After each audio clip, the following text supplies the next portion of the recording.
پھر اذان کے بعد واپس آ جاتا ہے، اور جب اقامت کے جملے کہے جاتے ہیں، اقامت ہوتی ہے تو پھر بھاگ جاتا ہے، اور ختم ہونے کے بعد پھر آ جاتا ہے، اور نمازی کو اس کی نماز میں وسوسے ڈالنے لگتا ہے، نماز سے اس کے ذہن کو ہٹانے لگتا ہے، حتیٰ کہ وسوسے اتنے زیادہ ڈالتا ہے کہ نمازی کو یہ یاد نہیں رہتا کہ رکعتیں کتنی ہوئی ہیں۔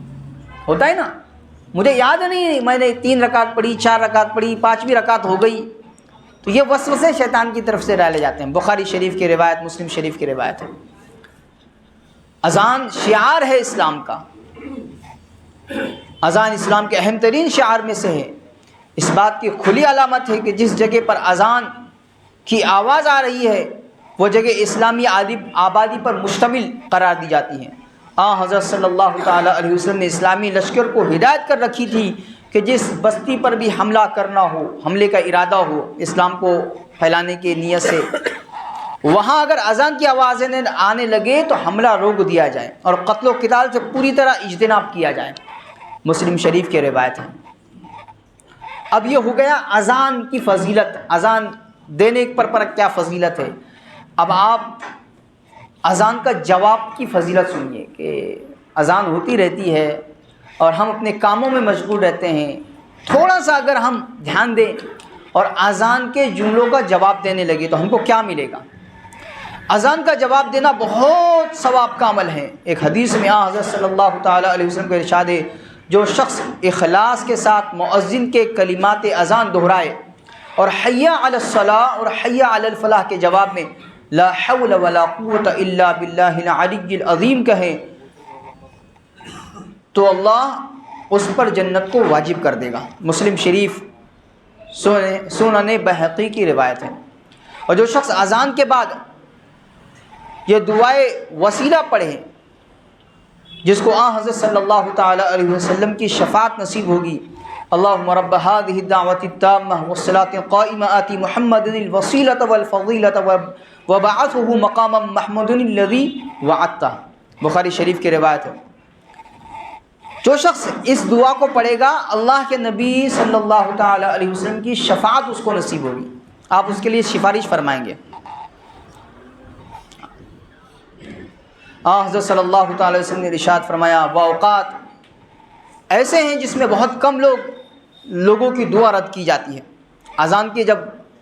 اذان جب ہوتی ہے، جب ہو چکی ہوتی ہے تو بہت زیادہ فضیلت ہے دعاؤں کے قبولیت کی، کہ اذان کے دوران جو دعا مانگی جاتی ہے وہ بارگاہ خداوندی میں رد نہیں کی جاتی۔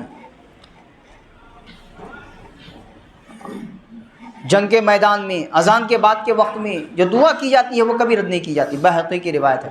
حضرت ام سلمہ رضی اللہ تعالیٰ عنہ فرماتی ہیں کہ مجھ سے حضور اکرم صلی اللہ تعالیٰ علیہ وسلم نے ارشاد فرمایا، ام سلمہ جب تم مغرب کی اذان کے وقت یہ دعا پڑھو، مغرب کی جب اذان ہو تو یہ دعا پڑھو، اللہم باستقبال لیلک و ادبار نہرک و اصوات دعاتک و حضور صلواتک اسأل اللہ ان تغفر لی۔ اذان کے فوراً بعد کا وقت قبولیت کا وقت ہے۔ ایک حدیث میں ہے کہ مؤذن کی اذان کا جواب دو، پھر جو دعا مانگو وہ عطا کیا جائے گا۔ یہ جو فضیلتیں تھیں، یہ جو باتیں ہمارے کانوں میں پڑی، ہم نے گوش گزار کی، اس سے ہم کو اندازہ ہوتا ہے کہ اذان کتنی زیادہ محترم بشان عمل ہے اذان، اور اس پر کتنا اجر و ثواب اور کتنی زیادہ نیکیاں اور اللہ کے قرب کا کتنا بہترین یہ ذریعہ ہے۔ انشاءاللہ آئندہ جمعہ میں ہمارا مؤذن کیسا ہو اس بات پر انشاءاللہ چند چیزیں گوش گزار کرنے کی کوشش کی جائے گی۔ اللہ تبارک و تعالی عمل کی توفیق عطا فرمائے۔ وآخر دعوانا الحمدللہ رب العالمین والصلاة والسلام